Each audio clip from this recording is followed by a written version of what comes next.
সুপ্রিয় class 12 semester 4 Bangla বিষয়ের আজকের আমাদের বিশেষ ভিডিও তিমির হননের গান। তোমরা যারা তিমির হননের গান এই বিষয়টিকে আর এই কবিতাটিকে তোমরা যারা টার্গেট করেছো, সেমিস্টার 4 তোমাদের এই কবিতা থেকে তিমির হননের গান থেকে 100% কমন গ্যারেন্টিযুক্ত বেশ কয়েকটি প্রশ্ন কিন্তু তোমাদের সাথে আলোচনা করতে চলেছি। আর যেই প্রশ্নগুলো তোমাদের 100% নয় 1000% কমন আসার সম্ভাবনা কিন্তু রয়েছে।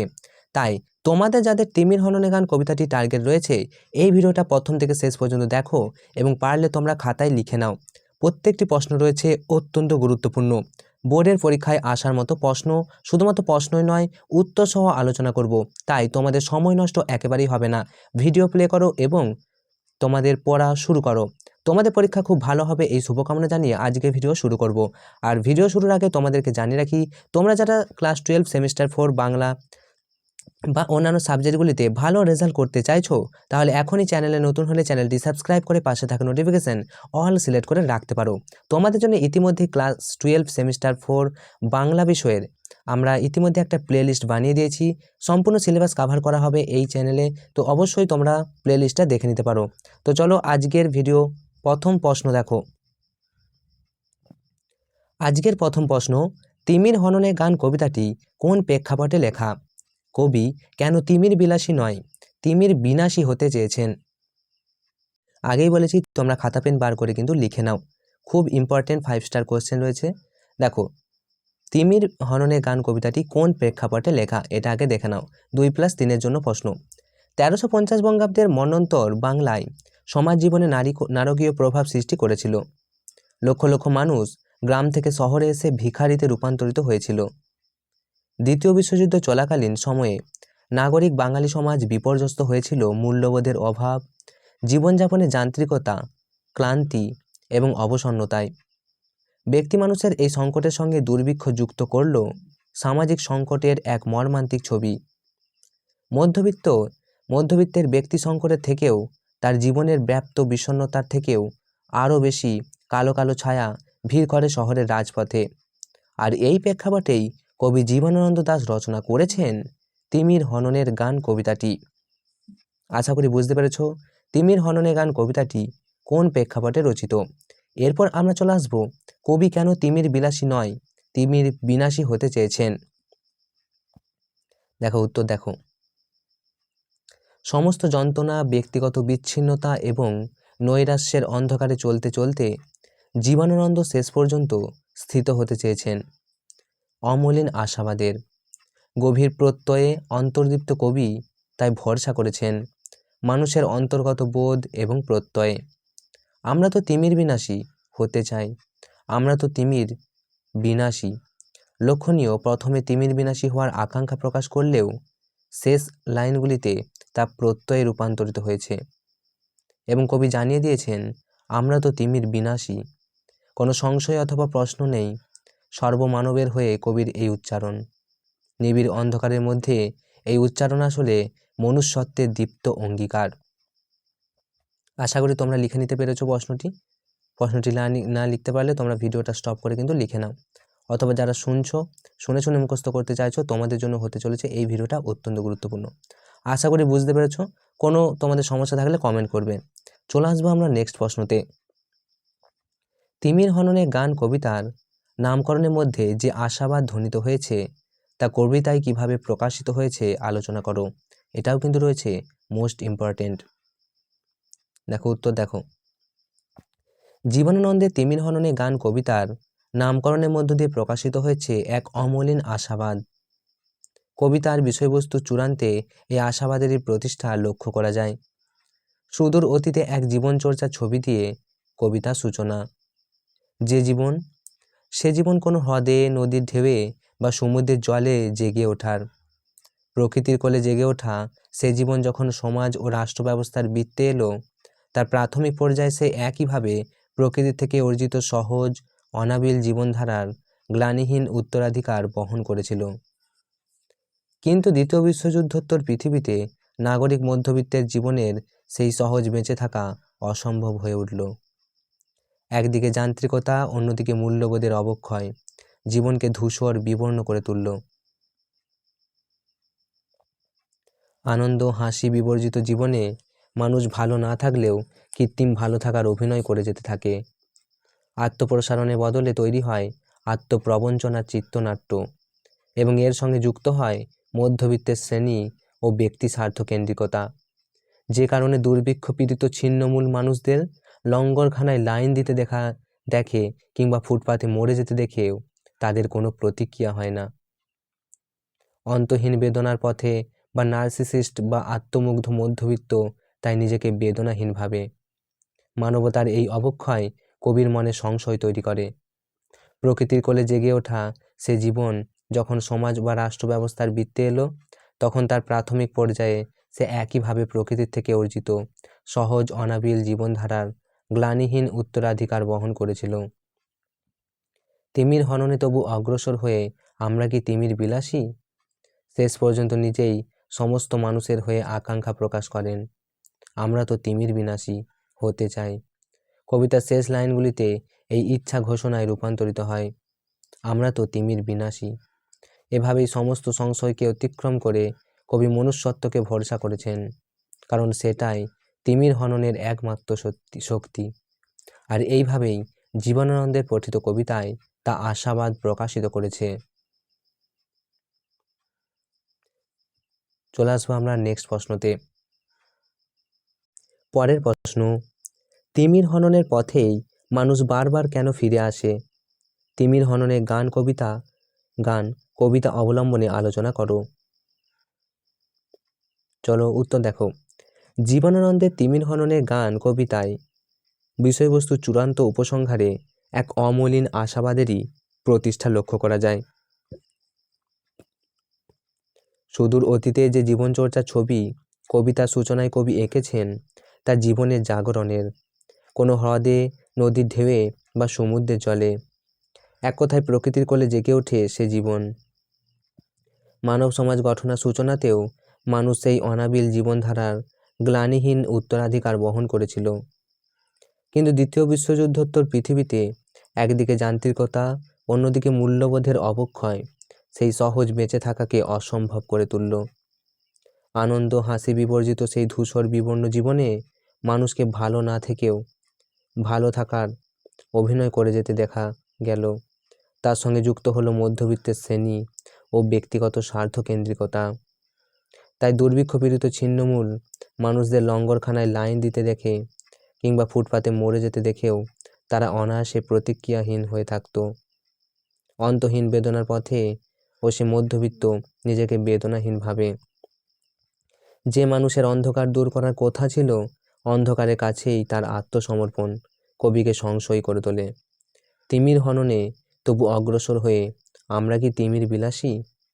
দেখো, এই লাইন যখন তুলবে তখন কোটেশন কিন্তু রাখবে।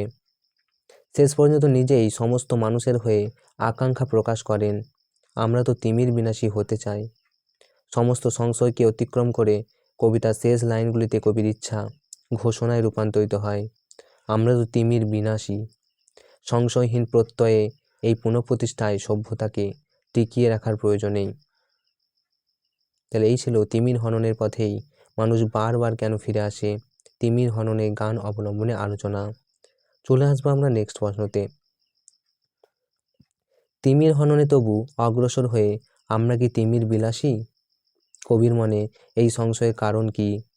এ বিষয়ে কবির অভিমত আলোচনা করো। দেখো, দ্বিতীয় বিশ্বযুদ্ধোত্তর পরিস্থিতিতে মধ্যবিত্ত শ্রেণীর জীবনযাপনের যান্ত্রিকতা এবং স্বপ্নভঙ্গের যন্ত্রণা জীবনানন্দ দাশের তিমির হননে গান কবিতার অন্যতম প্রেক্ষাপট। তাহলে এটা হচ্ছে দ্বিতীয় বিশ্বযুদ্ধের প্রেক্ষাপট, ঠিক আছে। যে মানুষ একদিন প্রকৃতির বুকে আশ্রয় নিয়েছিল, গড়ে তুলেছিল তার স্বচ্ছন্দ সহজ অনাবিল জীবনধারা, নাগরিক জীবনে সেই প্রকৃতির থেকে বিচ্ছিন্ন হয়ে যায়।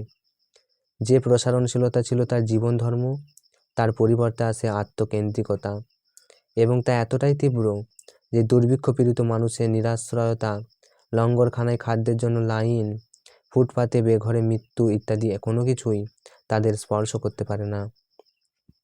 এমনকি এক মোদির জগতে মধ্যবিত্তের বিচরণ, যেখানে অন্তহীন বেদনার পথে দাঁড়িয়েও তারা বেদনাহীন থাকে। তাৎপর্যহীন জীবনে একথা ছিল যে অনাবিল সুন্দর জীবন যা বর্তমানে হারিয়ে গিয়েছে তার জের টেনে সে হেসে যায়। কিন্তু এই আত্মপ্রবঞ্চনা কবির কাছে প্রত্যাশিত ছিল না, কারণ সভ্যতা মানুষের কাছে প্রথমত এবং প্রধানত প্রত্যাশা করে মনুষ্যত্ব। তা না দেখতে পেয়েই কবির মনে প্রশ্ন উল্লিখিত সংশয় তৈরি হয়েছে।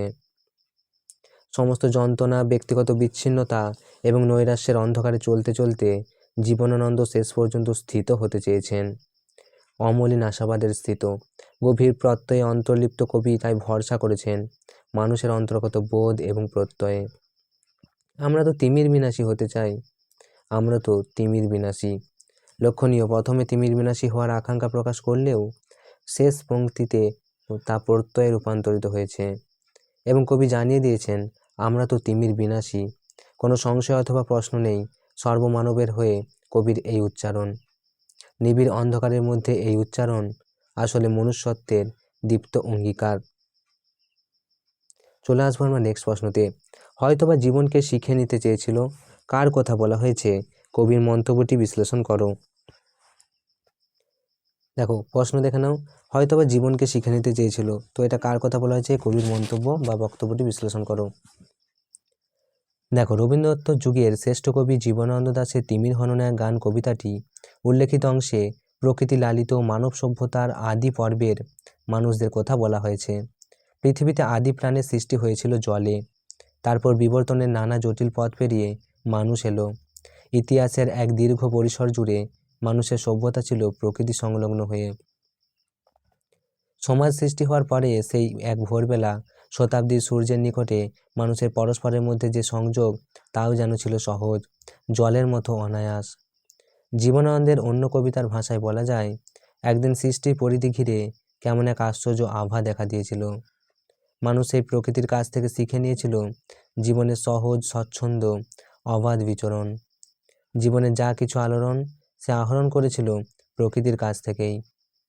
প্রকৃতি তাকে দিয়েছিল জীবন আচরণের শিক্ষা। চলে আসবো নেক্সট প্রশ্নতে। সেই সব রীতি আজ মৃতের চোখের মতো। কোন সব রীতির কথা বলা হয়েছে? সেগুলি মৃতের চোখের মতো বলতে কবি কি বুঝিয়েছেন? উত্তর দেখো, একদিন প্রকৃতির বুকে জীবন জেগে উঠেছিল। হ্রদে কিংবা নদীর ঢেউয়ে অথবা সমুদ্রের জলে মানুষ উপলব্ধি করেছিল জীবনের উচ্ছ্বাস। সংলগ্ন হয়েছিল পরস্পরের সঙ্গে।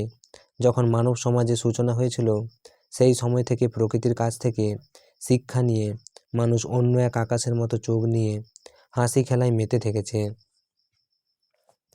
প্রকৃতি লালিত সেই সভ্যতা তার জীবনধারার সন্ধান করেছিল প্রকৃতির মধ্যেই। তৈরি হয়েছিল ভালোবাসার ভিত্তিতে নিবিড় মানবিক সম্পর্ক। সেটাকে তারা গ্রহণ করেছিল স্মরণীয় গ্লানিহীন উত্তরাধিকার হিসেবে। সেই সব রীতি বলতে এখানে মানুষের এই জীবনধারা কোথায় বলা হয়েছে? তারপরে কোশ্চেন কি ছিল? সেগুলি মৃতের চোখের মতো বলতে কবি কি বুঝিয়েছেন? দেখো উত্তর দেখো, প্রকৃতির কাছ থেকে শিক্ষা নিয়ে প্রকৃতির বুকে লালিত অমলিন জীবনধারার নগর সভ্যতার যান্ত্রিকতায় ক্লান্ত অবসন্ন নিরালোক মানুষের জীবনে কোনো শান্তি সুস্থিতি নেই। আলো তার অন্বেষণে দূর নক্ষত্রের বিষয়। হেমন্তের প্রান্তরের মতো শূন্যতা বিরাজ করে যে নগর সভ্যতায়, সেখানে আলো কোনো নিকট বিষয় নয়। সাতটি তারার তিমির কাব্যগ্রন্থের বিভিন্ন কোরাস কবিতাতে এই নির্বিকার নাগরিকদের বিষয়ে জীবনানন্দ লিখেছিলেন, বিকেলের বারান্দা থেকে সব জীর্ণ নরনারী চেয়ে আছে পরন্ত রোদের পারে সূর্যের দিকে, খণ্ডহীন মণ্ডলের মতো বেলোয়ারি। তো নগর সভ্যতায় এই যান্ত্রিকতায় ভেঙে পড়া পুরনো মূল্যবোধ বিপর্যস্ত পুরনো জীবনধারাকে কবি মৃতের চোখের মতো বলেছে। আশা করি বুঝতে পেরেছো। না পারলে আর একবার তোমরা ভিডিওটা রিভার্সে দেখে নাও। কিন্তু চলে আসবো নেক্সট প্রশ্ন, 3 নম্বর প্রশ্ন। দেখো, সেই জোর টেনে বা সেই জের টেনে আজও খেলি, এখানে কাদের কথা বলা হয়েছে? মন্তব্যটির তাৎপর্য আলোচনা করো। দেখো, রবীন্দ্রনাথ যুগের পুরোধা কবি জীবনানন্দ দাশ তার তিমির হননে গান কবিতার উল্লেখিত অংশে নাগরিক মধ্যবিত্ত সমাজের কথা বলা হয়েছে। এখানে মন্তব্যটির তাৎপর্য আলোচনা করতে বলেছে। দেখো, প্রকৃতির বুকে প্রাণের সৃষ্টি, প্রকৃতির কোলেই তার লালন, মানুষ এই প্রকৃতি থেকেই সংগ্রহ করে নিয়েছিল তার জীবনধারা। কোনো হ্রদে, নদীর ঢেউয়ে কিংবা সমুদ্রের জলে সংলগ্ন থেকে তৈরি হয়েছিল মানুষের অনাবিল পারস্পরিক সম্পর্ক।